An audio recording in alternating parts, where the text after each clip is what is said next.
You're sitting at Thanksgiving dinner and your uncle leans over and says, "Still renting? You know that's just throwing money away, right?"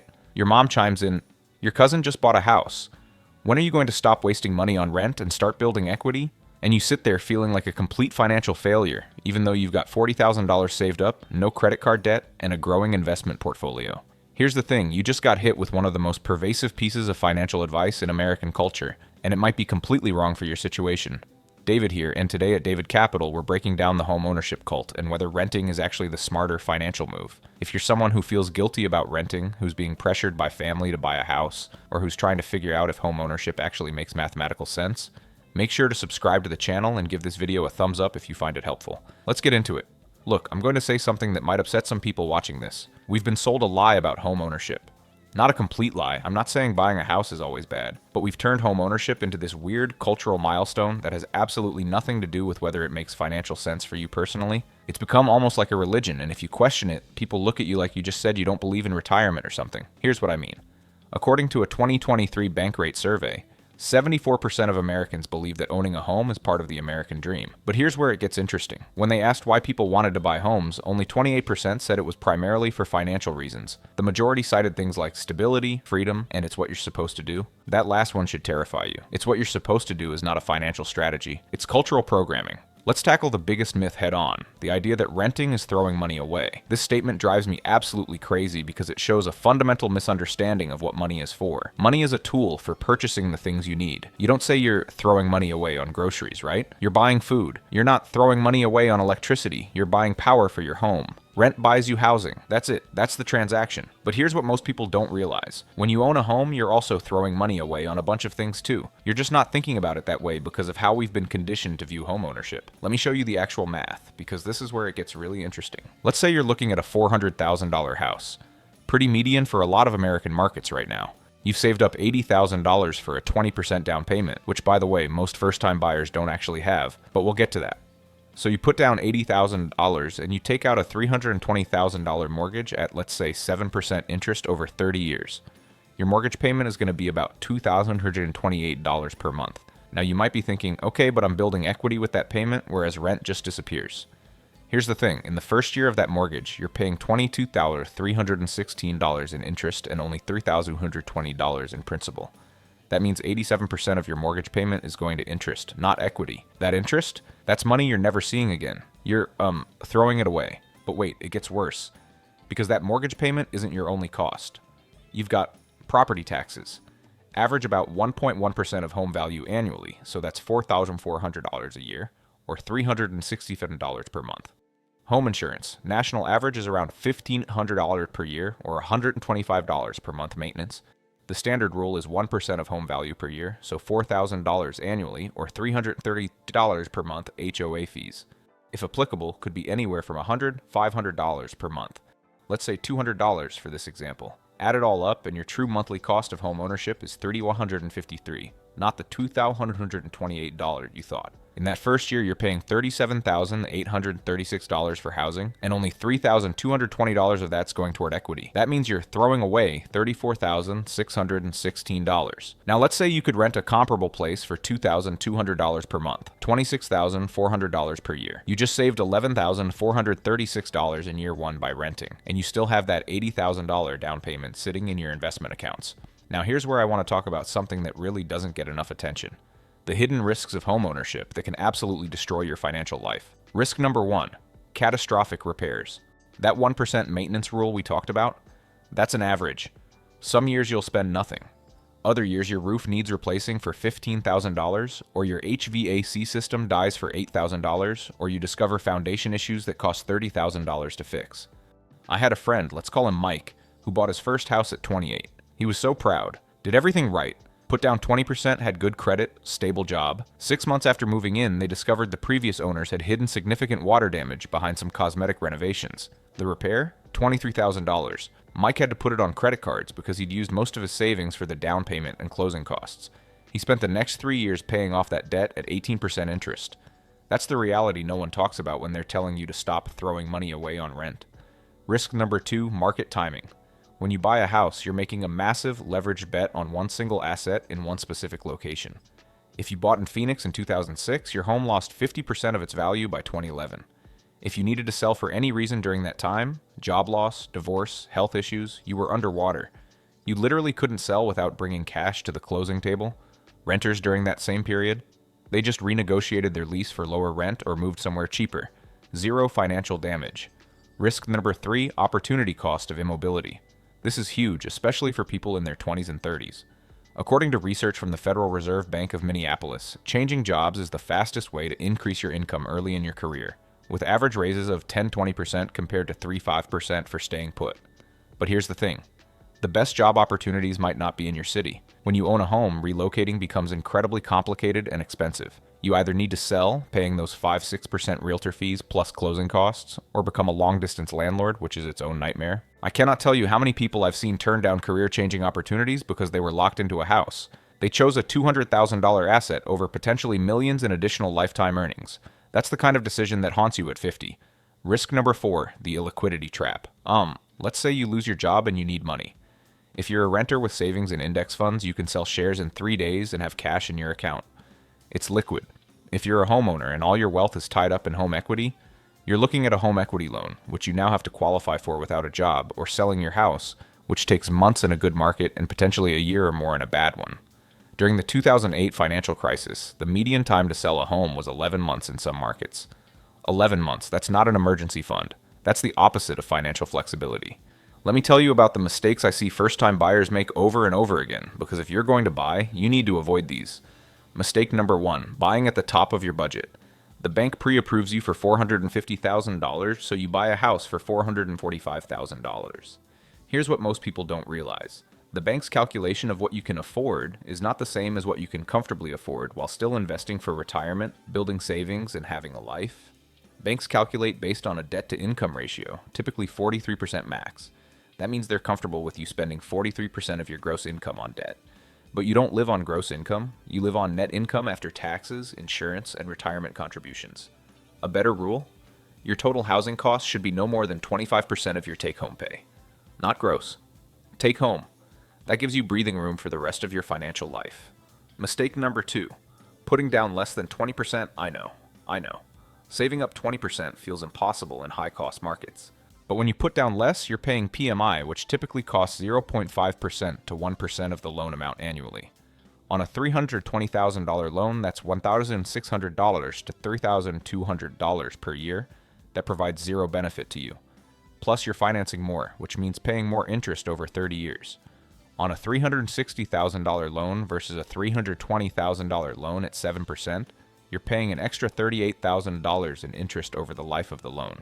If you can't save 20%, that's usually the market telling you you're not ready yet, or that you need to look at a less expensive property.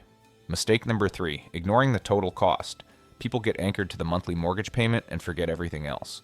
Then they move in and realize their utility bills tripled, they need a lawnmower, the washer breaks, they need new furniture for all these extra rooms, and suddenly they're living paycheck to paycheck despite making $90,000 a year. According to a 2023 survey by Zillow, 75% of first-time homebuyers said they were surprised by hidden costs, and the average underestimation was $6,000 per year. That's $500 a month they didn't budget for. This is where it gets really interesting. That $80,000 down payment? That's not just money you spent on a house. That's money that's no longer working for you in the market. Look, the S&P 500 has averaged about 10% annual returns over the long term. Let's be conservative and say you could get 8% in a diversified portfolio. If you invested that $80,000 instead of using it as a down payment, and you added that $953 per month you're saving by renting instead of owning, $350 total home cost minus $2,200 rent. Here's what happens. After 30 years, the length of that mortgage, you'd have approximately $147,000. Now I know what you're thinking. But David, the house appreciates too? Yes, it does. Home prices have historically appreciated at about 3 to 4% annually. Let's be generous and say 4%. That $400,000 house, after 30 years at 4% appreciation, would be worth about $1,298,000. But remember, you paid way more than $400,000 for that house. You paid $320,000 in principal, plus $446,000 in interest over 30 years. Then add in 30 years of property taxes at an average of $4,400 per year, and that's increasing as your home value goes up, but we'll keep it simple. That's $132,000. Insurance for 30 years at $1,500 annually, $45,000. Maintenance at 1% per year, $120,000.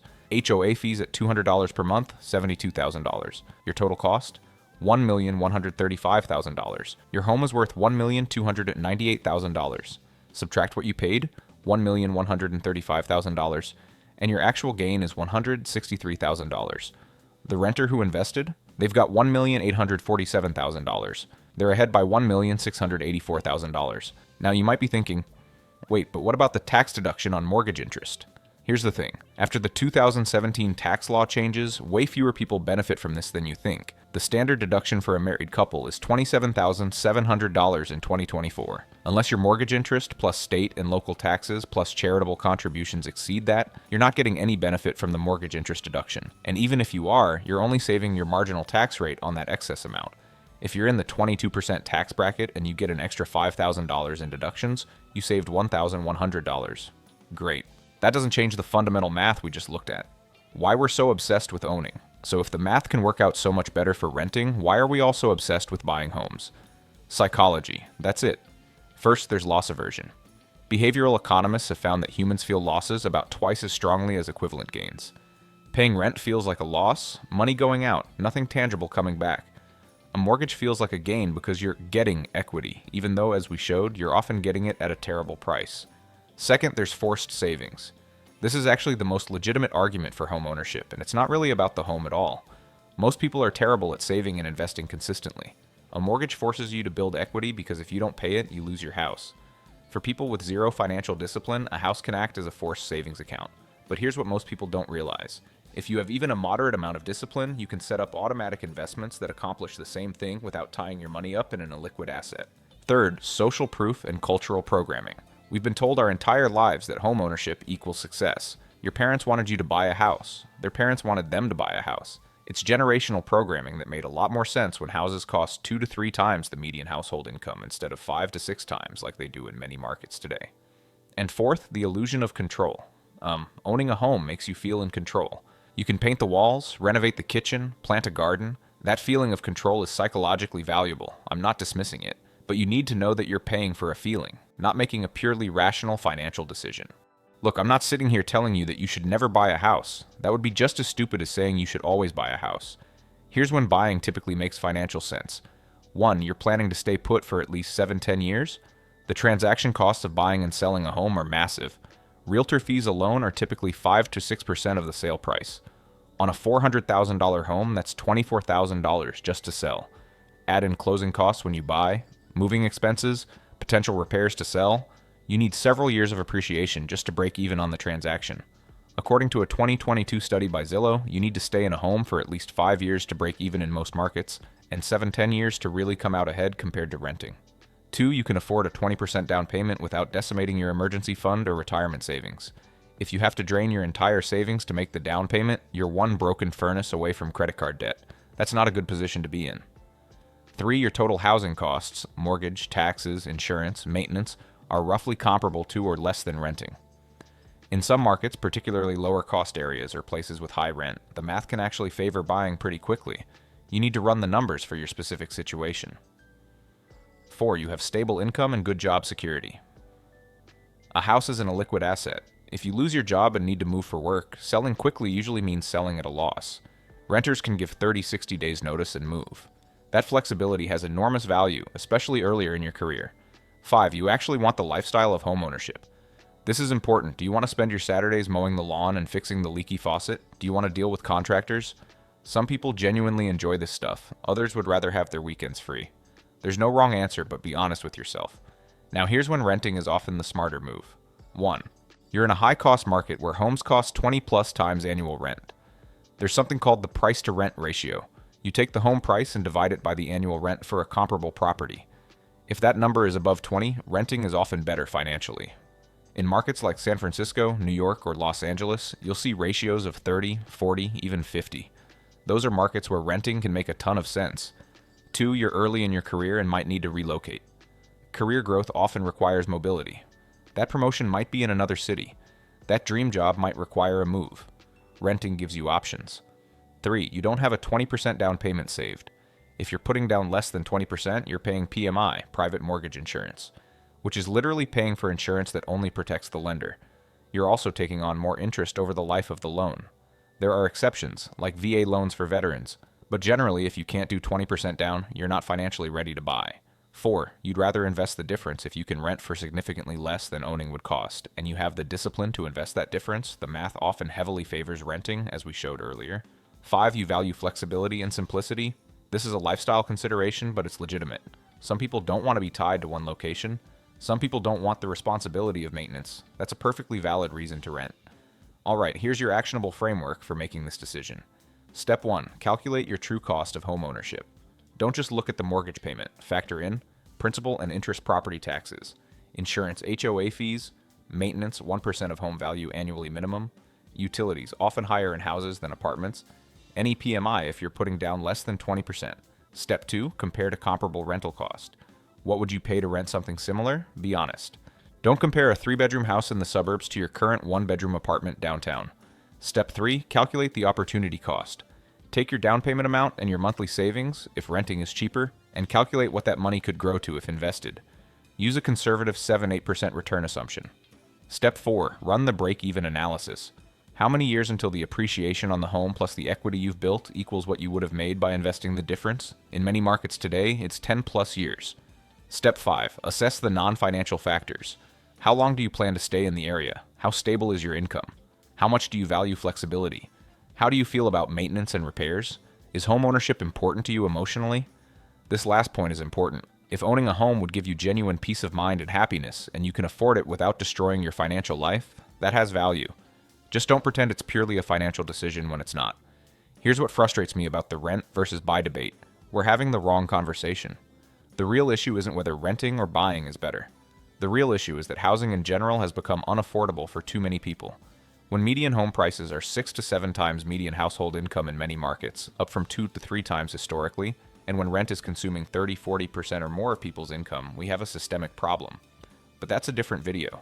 For you as an individual trying to make the best decision with the reality you're facing, the answer is this. Run the math for your specific situation, be honest about your lifestyle preferences and flexibility needs, and ignore what your uncle says at Thanksgiving. You are not throwing money away by renting if renting allows you to. Maintain an emergency fund. Invest consistently for retirement. Avoid being house poor. Maintain career flexibility.